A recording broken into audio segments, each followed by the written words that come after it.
badde kuwa n'omuntu omu n'antegeeza nti gwe omu kubagambye nti temuyinaamu mukono gwonna mu kusima paaka eno. Tewali. Nze tokasooke nkubuulire. Yesewo. Singa twali bakozesa kusima. Yesewo. It would have been the cheapest. Naye ebintu bye twataddewo awo buli kimu kya mitwalo 7. Buli kipiisi ky'olaba. Yesewo. Mitwalo 7. Mpulira. Genda walinawo kyekiga ebbeeyi yakyo mu sementa. Twakozesezza ekyo ekintu ky'olaba awo buli kimu kya mitwalo 7 okusima. Twandibadde tukozesa miliyoni nga 2 okukola ebintu ebyo twakoze. Naye bya mitwalo 7 okubisemu emitwalo ebintu ekirala bye twataddewo mu. Ofune ne calculation egamba omuntu tusima ekinnya omuwe 15. Mu kusima ekinnya twandiseevize kinene. Mu kusalawo ebintu ebyo kyatuweeredde kya bbeeyi nnyo. Kaakati awo fesi tulina omanyi abantu abamu tumanyira baasimye ebintu ebyo. Naye ffe abantu abamu twawulira abamu abagamba awo nti baagala bakolewo havoko bw'omukulembeze awulire naye akyankalane. Abantu baba babikoze fesi tubamanyi. Oyinza okuddira ekintu ffe ebintu we twabitadde layini twabadde twazitegeeraganako dda nga layini tetuzikuba layini emyufu nga mweziri. Kaakati bwe twalowooza ekyokusimaasima ne tulaba nga si kirungi ne tugaa kasa layini zaffe bazikubye kati okuba nti nno twagala okutandika tukole twateesa. Kakati tusalewo ebitundu tandike kuba nti tubitereeza tube nga tukola. Tubipreparinga. They call it preparation for the plot as kweganga obadde ogenda okuzimba n'otereeza. Kati ebintu ebyo twabitaddewo lwa nsonga eyo. Era bwe tulaba tusimaasima tujja kusimaasima mu ploti zaffe zokka nga tupreparinga okuteekawo ebintu bye tugenda okukolera abantu. Ate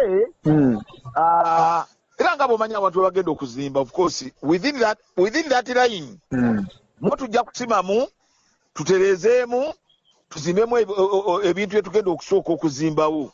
Era tosobola kuzimba nga topreparinzeewo. Ekituufu mugenda kukolerawo kira mugenda kiteeka muddi mukama wange. Kaakati tulina ebintu bye tugenda okusooka okukolerawo. Waliwo ebizimbe bye tujja okuzimbawo. Tulina entegeeragana ze twakola eziwera nga zirimu n'abantu abakulu bangi era nabo bonna bazimanyi.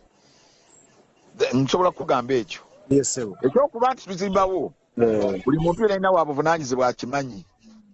Ate n'ekyokuzimbawo tuzimbawo mu mateeka kubanga awantu awo ffe twagulirawo ddala n'ebyapa tubirina era waffe. Kati wano waliwo ebimu ate bajje mwaguze obukadde emitwalo 7 ebimu babijjeewo emmotoka zisobole okuyitawo. Tekirina buzibu era ekyo twategeeraganiyeko nakyo olw'ensonga nti bwe twakuba layini zino waliwo obuntu bwe baali bakola paaka waliwo obuntu bwe bateekamu obugulumu ne bu island. Obuntu obwo bulina okusooka okugibwamu. Ekyo tulina enteeseganya nakyo era twakikiziganyizaako. Bannaffe bano aba KCCA bwe banaamala okutereezaawo obuntu obwo nga babugjeewo motoka zijja kusigala nga zitambula bulungi ate naffe babuzzeewo era bajja kubuzzaawo mu layini gye twakubye. Naye kakati ate obunaawo nga babadde tubana kwetegeka bulungi kuba nti batereeza twabagambye babiseetule motoka zisobole okuyitawo. Akasembayo mukama wange abatakisi bagamba nti basobola okubasasulanga mpola mpola okusinga okuteekawo ebintu nga bemugera kufunamu ssente. Bagamba nti basobola okupakinga abo kati abatakisi abo omanyi omuntu ayinza okwogera ekintu kyatamanyi. Abatakisi abo tulina ddiiru nabo ngaffe bannanyini plot. Ffe ddiiru eyaffe eri between KCCA ate n'abatakisi ddiiru yaabwe bagina na KCCA. Ate ffe twategeraganye ne KCCA. Kati baba baagala okupangisa bagende bagambe KCCA etegeragane naffe bwe tunakkiriziganya nayo nti etusasula bo bakozesaawo tetulina mutawaana nakyo. Dick Kizito Sekalaala. Dick Kizito Sekalaala. Yes, sebo. Akuume sebo. Kale. 88.8 CBS FM.